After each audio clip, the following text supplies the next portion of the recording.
À l'été 1974, l'équipe brésilienne se rendit en Allemagne de l'Ouest avec une mission colossale défendre la Coupe Jules. Rimet acquise à jamais 4 ans plus tôt. Mais le Brésil de 1974 n'était plus celui des charmantes danseuses de samba. Du Mexique de 1970. Fini le roi, Pelé, fini Gerson et Tostao. La sélection de cette année-là, sous la houlette de Mario Zagallo, s'était muée en une équipe plus rusée, plus pragmatique et plus européenne, prête à affronter le tourbillon du football total. Naissant, c'était une équipe en pleine transition animée d'une obsession de la victoire à tout prix, même au prix de sacrifier son jeu flamboyant. Malgré leur participation au match pour la 3e place et leur défaite face à la Pologne, la génération 1974 a marqué l'histoire. Ce fut un parcours incroyable, jalonné d'efforts pour conserver le titre où un jeu défensif et des contre-attaques ponctuées de coups d'éclat individuels ont créé un tableau à la fois paradoxal et tragique. 50 ans se sont écoulés depuis cet été allemand. Le temps tel un fleuve impitoyable a emporté la jeunesse, ne laissant que de profondes cicatrices sur les visages de ces jeunes hommes. Après avoir ôté les prestigieux maillots jaunes et verts, ils sont retournés à une vie réelle, pleine de soucis. Certains sont devenus de puissants mentors. D'autres ont pris leur retraite et hélas, certains ont succombé à leur destin cruel lorsque le coup de sifflet final a retenti trop tôt. Aujourd'hui, ouvrons les archives pour écouter les histoires de ces témoins historiques de cette année-là.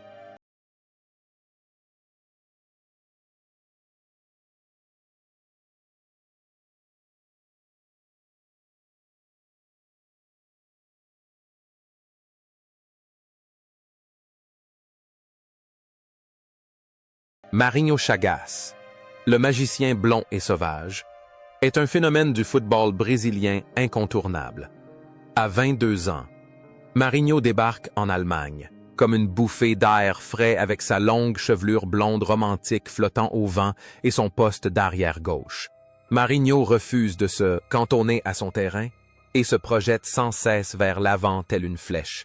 Il incarne la rébellion, ce style de jeu offensif et libre dont rêvent les Brésiliens, ses dribbles, le long des lignes de touche, sont à la fois une arme redoutable et une arme à double tranchant qui a fait vaciller la défense brésilienne à maintes reprises.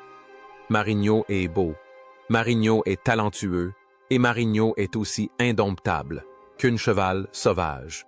Après la Coupe du Monde, la vie de Marinho fut aussi tumultueuse et mouvementée que sa carrière de joueur. Il changea de club en club de Botafogo, à Fluminense puis au New York Cosmos aux États-Unis, où il joua aux côtés de légendes comme Beckenbauer. Marinho menait une vie de rockstar fête, femme et divertissement à profusion, généreux, prêt à tout donner. Cette générosité et son train de vie dissolu le conduisirent peu à peu à sa perte. Quand ses jambes le lâchèrent et que les projecteurs s'éteignirent, Marinho se retrouva confronté à la solitude et à la pauvreté. Il lutta contre l'alcoolisme qui rongea le corps et l'esprit du magicien d'antan. Il semblait que la liberté et l'insouciance sur le terrain aient cruellement affecté sa vie. Marinho ne savait plus se défendre, oubliant souvent ses responsabilités sur le terrain. Il vivait pleinement ses émotions, et une fois celle-ci retombée seule, la douleur subsistait. Pourtant ce parcours, semé d'embûches, s'est brutalement et tragiquement interrompu. Le 1 juin 2014, quelques jours seulement avant le retour de la Coupe du Monde au Brésil, son pays natal, Marinho Chagas s'est éteint à l'âge de 62 ans des suites d'une hémorragie gastro-intestinale, conséquence d'années d'alcoolisme. Sa disparition a laissé un vide immense, celui d'un talent inné qui s'est égaré d'une étoile filante, fulgurante, éteinte trop tôt dans les ténèbres de la vie.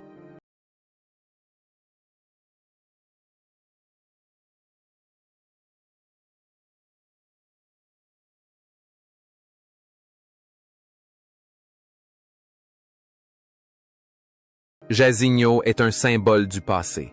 À 29 ans, l'Ouragan est le seul joueur de la légendaire équipe de 1970 à occuper encore un rôle clé en attaque. Pourtant, la lourde responsabilité de succéder à Pelé, à la tête d'une équipe rajeunie, Jairzinho s'est battu, avec acharnement. Même s'il n'a pas pu réitérer l'exploit de marquer à chaque match comme il y a 4 ans, avec 2 buts et un style de jeu puissant, il reste une menace constante, un soutien moral pour une sélection en pleine transition. Après le tournoi de 1974, Jairzinho poursuivit sa conquête de l'Europe avec Marseille avant de rentrer au pays. Contrairement à beaucoup de ses contemporains, il mena une vie épanouie après sa retraite et resta très attaché au football. Loin de se retirer du monde, il participa activement à l'entraînement et à la découverte de jeunes talents. Son plus grand accomplissement après avoir raccroché les crampons ne fut sans doute pas un trophée, mais la découverte de Ronaldo Alien Nazario, alors âgé de seulement 14 ans, ouvrant ainsi un nouveau chapitre dans l'histoire du football mondial. La vie de Jairzinho témoigne de sa résilience et de sa capacité d'adaptation, d'ailier rapide. Il s'est mué en entraîneur et en recruteur au flair. Exceptionnel, il a mené une vie exemplaire loin des scandales. Aujourd'hui, à 79 ans, Jairzinho est toujours en pleine forme et apparaît régulièrement dans les médias comme une légende vivante. Il évoque encore ses années de gloire avec une fierté non dissimulée et son image demeure un symbole de continuité entre les générations dorées du football brésilien.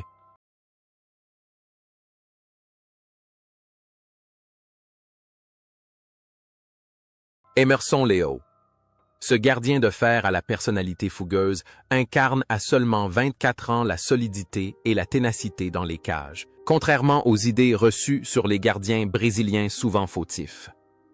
Leão est un perfectionniste à l'extrême.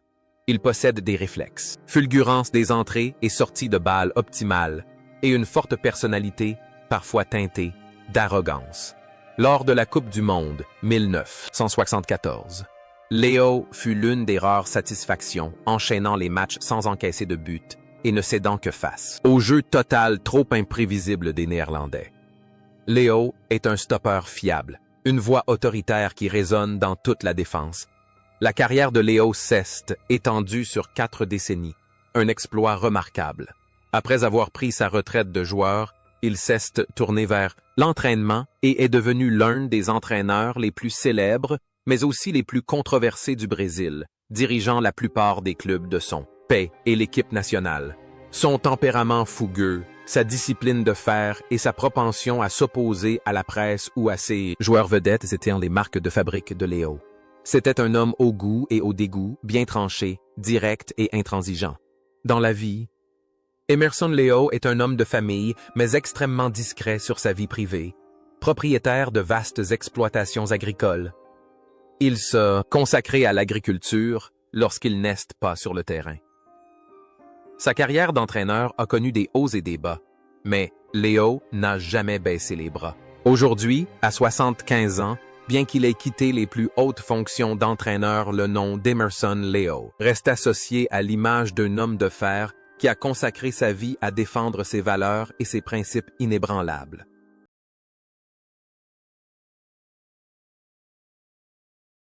Marinho Pérez était capitaine du Brésil en 1974. À 27 ans, ce défenseur central était un roc en défense réputé pour son intelligence de jeu et ses tacles décisifs. Moins flamboyant que les stars offensives, son rôle était pourtant irremplaçable, véritable. Pilier de la défense, il incarnait la voix de Zagallo sur le terrain, s'efforçant de maintenir la discipline au sein d'une équipe. En quête d'identité. Son transfert à Barcelone juste après la Coupe du Monde fut la preuve la plus éclatante de son immense talent à cette époque. Le parcours de Marinho Pérez après sa retraite de joueur fut une aventure passionnante. Il s'est lancé dans une carrière d'entraîneur et a connu un grand succès notamment au Portugal, où il est considéré comme l'un des meilleurs entraîneurs étrangers de l'histoire du Sporting Lisbonne. Il a également joué un rôle majeur dans l'épanouissement de Luis Figo à ses débuts. Marinho Pérez a vécu paisiblement auprès de sa femme et de sa famille. On le connaissait pour sa gentillesse et son sourire bienveillant, contrastant fortement avec son expression pensive lorsqu'il jouait. Cependant, la loi de la naissance, du vieillissement, de la maladie et de la mort n'épargne personne. Ces dernières années, l'ancienne capitaine a dû faire face à de graves problèmes de santé suite à un AVC. Puis, le 18 septembre 2023, Marinho Pérez s'est éteint à l'âge de 76 ans.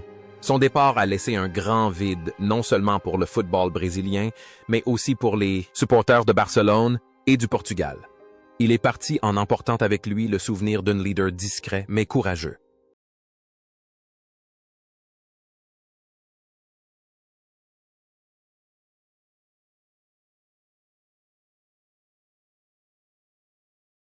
Roberto Rivellino incarnait l'âme du jeu brésilien de 1974.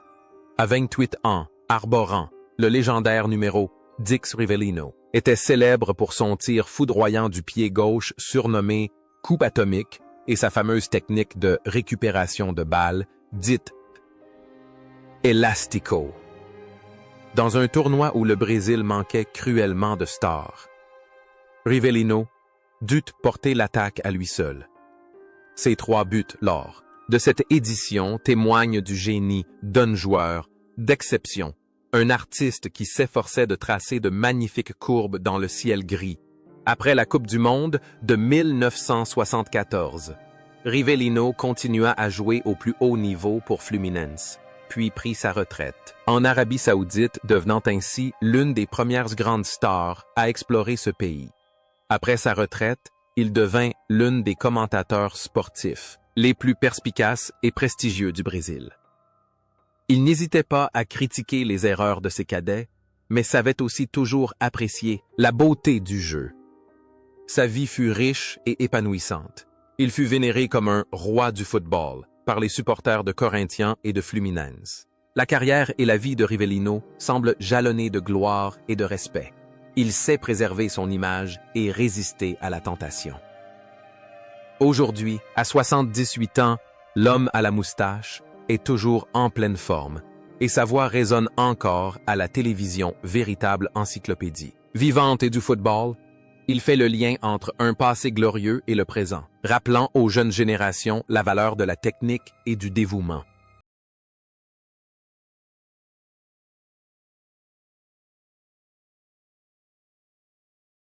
Luis Pereira, le défenseur central de 24 ans originaire de Palmeiras, a apporté un style défensif raffiné à l'Allemagne. Il ne se contentait pas de dégager le ballon, il le relançait directement dans sa propre surface de réparation, avec ses longues jambes et son excellent jeu de tête. Il était comparé à une Chevrolet puissante et luxueuse. Cependant, son carton rouge contre les Pays-Bas pour une faute sur Neeskens a constitué une fausse note illustrant l'incapacité du Brésil à pratiquer un football total. Le talent de Luis Pereira était pourtant indéniable. Après le tournoi, il est devenu une légende de l'Atlético de Madrid en Espagne. Il aimait Madrid, et Madrid le lui rendait bien. Après sa retraite, Luis Pereira a choisi de rester en Espagne, passant sa vie avec les rayures rouges et blanches, comme entraîneur de l'équipe réserve. Il a consacré sa vie aux entraînements, transmettant son expérience aux jeunes générations. Il vivait simplement modestement et gardait toujours un sourire optimiste. Ce qui est admirable chez Luis Pereira, c'est sa résilience et son amour inconditionnel pour le football. Il chaussait encore ses crampons pour disputer des tournois seniors à plus de 50 ans. Aujourd'hui, à 75 ans, il vit toujours à Madrid, toujours un membre à part, entière de la famille de l'Atlético. Son parcours prouve que le football peut devenir une seconde famille où un Brésilien trouve le véritable bonheur.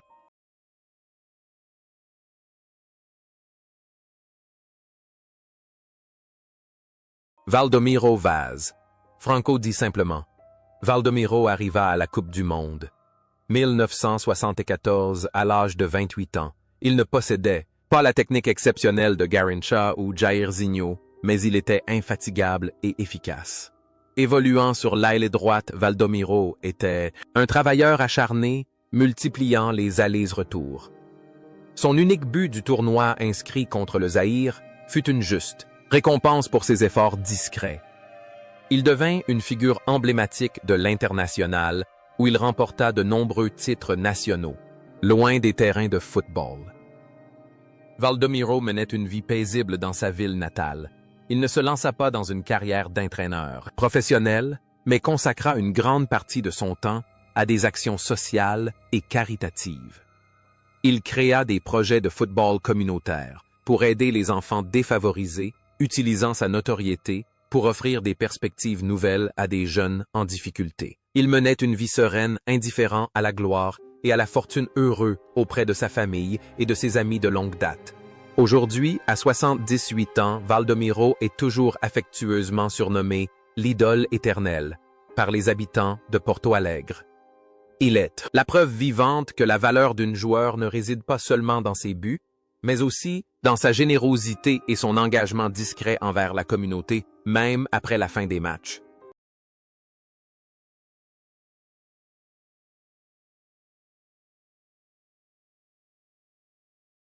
Paulo César Carpegiani, à 25 ans, occupait une place centrale au milieu de terrain.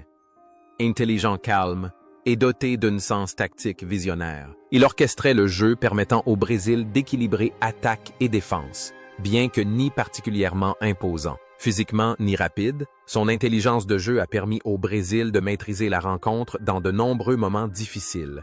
Cette vision tactique a permis à Carpegiani de devenir l'un des plus grands entraîneurs de l'histoire du football brésilien. Son apogée fut la Coupe du monde des clubs avec Flamengo en 1991, où il mena Zico et ses coéquipiers à la victoire contre Liverpool. C'était un bourreau de travail sérieux et ambitieux. Sa vie personnelle était rythmée par des séances d'entraînement intensives de longs voyages et la pression constante de la performance. Aujourd'hui, à 75 ans, Carpegiani profite de sa retraite sans pour autant se désintéresser du football. Il accepte encore, occasionnellement, des missions d'entraîneur ou de consultant.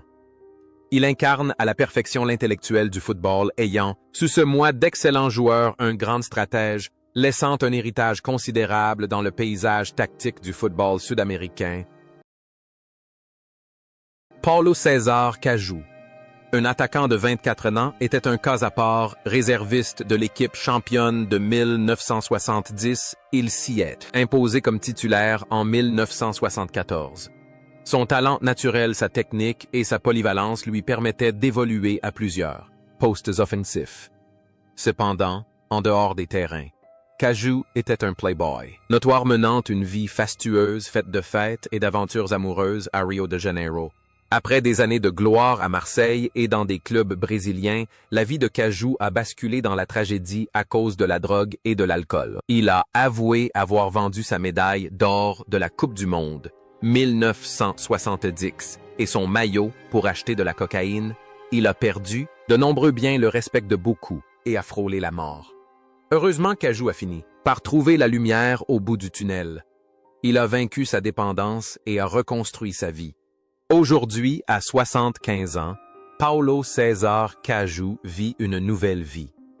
Conférencier, il parcourt le monde pour partager les erreurs de jeunesse et mettre en garde la génération suivante. Il travaille également comme commentateur et journaliste. L'histoire de Caju est une leçon précieuse sur les épreuves, mais aussi un hymne à la force de se relever des ténèbres. Dirceu, José Guimarães, dit. Dirceu était le benjamin de l'équipe cette année-là, à seulement 21 ans. Ce milieu de terrain petit, mais athlétique, était surnommé « l'homme sans poumons ». Infatigable, il parcourait tout le terrain, assurant la liaison entre les lignes et se donnant toujours à fond. Joueur moderne professionnel et travailleur. Il participa à 3 Coupes du Monde, 1974, 1978 et 1982. La carrière de Dirceu fut un véritable périple à travers différents clubs au Brésil, au Mexique, en Espagne et surtout en Italie. Partout, son dévouement et son attitude exemplaire sur le terrain lui valurent l'admiration. C'était un homme doux, discret et sensible. Après sa retraite, Dirceu s'installa en Italie, ouvrit une école de football et mena une vie paisible, en famille. Il semblait avoir tout pour être heureux, la gloire, l'argent et le bonheur. Le destin est parfois cruel. Le 15 septembre 1995, à Rio de Janeiro, Dirceu trouve tragiquement la mort dans un accident de la route à l'âge de 43 ans. Une voiture a dérapé et a fauché l'oiseau infatigable sur ses terres natales. Sa disparition soudaine a été un choc immense, plongeant les supporters du monde entier dans un profond chagrin et mettant un terme à la carrière de l'un des joueurs les plus travailleurs et les plus attachants de l'histoire de la sélection. Zé-Marie, à latéral droit de 25 ans des Corinthiens, était un modèle de loyauté et de ténacité. Avec Néligno, il entretenait une rivalité passionnante sur le flanc droit. Lors de la Coupe du Monde, 1974, Zé-Marie disputa 4 matchs avec solidité et discipline. Moins explosif offensivement que ses coéquipiers, il ne n'était pas moins le défenseur fiable dont rêvait tout entraîneur. Zé-Marie a passé toute sa carrière aux Corinthians. Il incarnait l'esprit de la raça, combat jusqu'au bout. Après sa retraite, il est resté fidèle au club et a continué à y travailler. Ce qu'il y avait de plus admirable chez Zé-Marie, c'était sa bonté. Il a consacré la majeure partie de sa retraite à œuvrer dans des centres de réinsertion, enseignant le football à de jeunes détenus et les aidant à retrouver espoir. Aujourd'hui, à 75 ans, Super Zé se consacre toujours pleinement à ses œuvres caritatives. Il mène une vie simple et humble, trouvant sa raison d'être dans la joie d'aider les autres. Il est la preuve que le football a le pouvoir de transformer les gens et qu'un grand joueur ne se mesure pas seulement aux trophées qu'il a remportés, mais aussi aux vies qu'il a sauvées.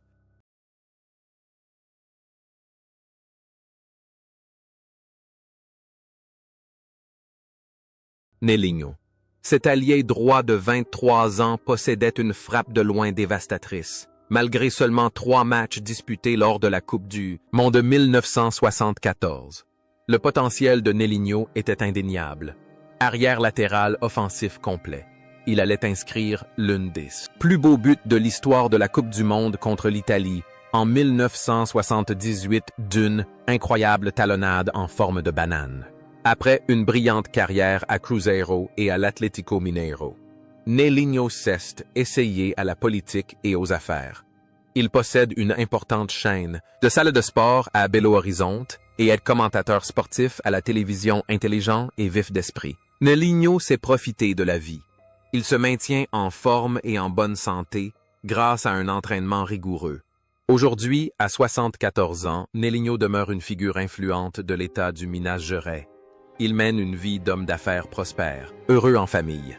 Son parcours est un exemple de reconversion réussie, du monde du sport au monde des affaires, grâce à la discipline et à un esprit vif.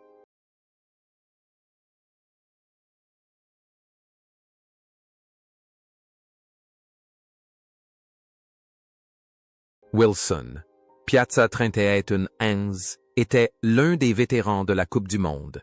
1970 au Mexique. Milieu défensif à l'origine, il évoluait souvent en défense centrale et jouait avec expérience et sérénité. Lors de cette Coupe du Monde, il ne disputa que 3 matchs avant de céder sa place à des joueurs plus jeunes. Mais son rôle de leader dans le vestiaire fut crucial. Légende de Cruzeiro. Piazza, après sa retraite, choisit de se consacrer à la défense des droits des joueurs. Il devint président de l'Association des joueurs professionnels œuvrant à l'amélioration des conditions de vie et du traitement de ses collègues. Il se lança également dans le secteur pétrolier avec un grand succès. Personnage respecté. La voix de Piazza était toujours écoutée dans le monde du football brésilien.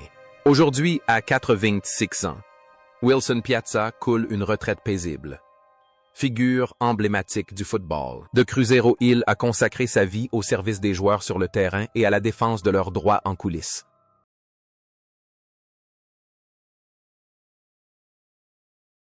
Leivinha, l'attaquant de Palmeiras, âgé de 24 ans, a insufflé de la poésie au football brésilien. Avec ses cheveux blonds et son beau visage, Leivinha était gracieux, élégant et redoutable dans les airs, bien qu'il n'ait disputé que 3 matchs lors de la Coupe du Monde 1974. En raison d'une blessure, il a néanmoins marqué les esprits par son style de jeu flamboyant.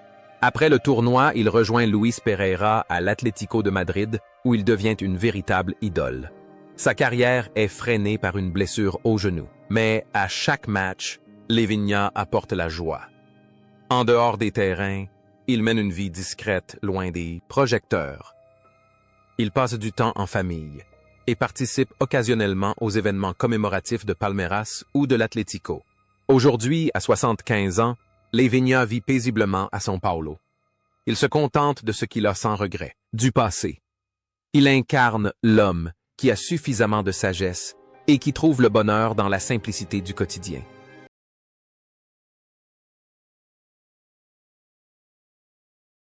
Mirandinha, un attaquant de 22 ans de São Paulo, était un jeune talent prometteur lors de la Coupe du Monde.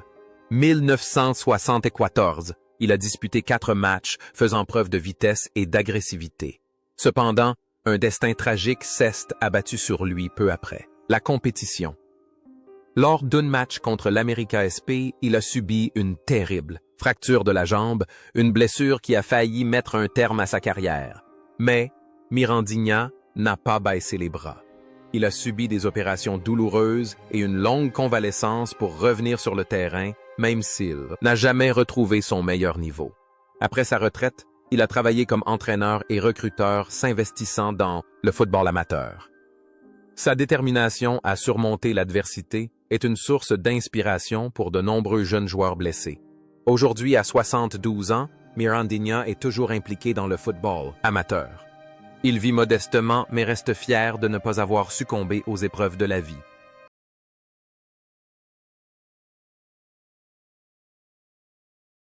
Edu représente un cas singulier du football brésilien. Appelé en équipe nationale, en 1966 à l'âge de 16 ans véritable, disciple de Pelé à Santos, doté d'une technique de dribble exceptionnelle. Il ne dispute pourtant qu'un seul match lors de la Coupe du Monde 1974 à 24 ans. Edu fut victime du pragmatisme tactique de l'époque où la beauté technique primait sur la force physique. Néanmoins, Edu demeure une légende de Santos. Après sa retraite, il est devenu ambassadeur du club parcourant le monde pour enseigner le football et partager sa passion. Il a toujours gardé un sourire radieux et un optimisme à toute épreuve sans jamais se lamenter sur le passé. Porter le maillot de l'équipe nationale brésilienne était pour lui un immense honneur. Aujourd'hui, à 75 ans, Edu est toujours un habitué du stade Vila Belmiro de Santos. Il est un trait d'histoire, un gardien des valeurs artistiques du football brésilien, un joyau précieux qui, même s'il n'a pas brillé de 1000 feux lors de la Coupe du Monde, continue de scintiller à sa manière.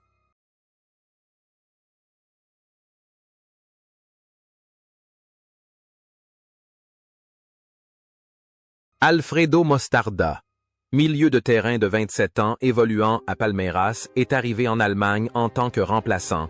Il n'a disputé qu'un seul match la rencontre pour la 3e place contre la Pologne. Pourtant, Alfredo avait été un élément clé de l'Académie de Palmeiras dans les années 1970, réputé pour son style de jeu puissant et agressif. Après sa retraite, Alfredo mena une vie tout à fait normale. Il travailla pour de petites équipes, participa à des formations de jeunes et vécut comme n'importe quel travailleur. Il n'avait ni gloire ni fortune, mais il bénéficiait du respect de ses coéquipiers et des supporters de Palmeiras. Aujourd'hui, à 78 ans, Alfredo coule une retraite paisible dans sa ville natale. Son histoire nous rappelle que dans le football comme dans la vie, tout le monde n'est pas une star, mais que chacun a son rôle et sa valeur.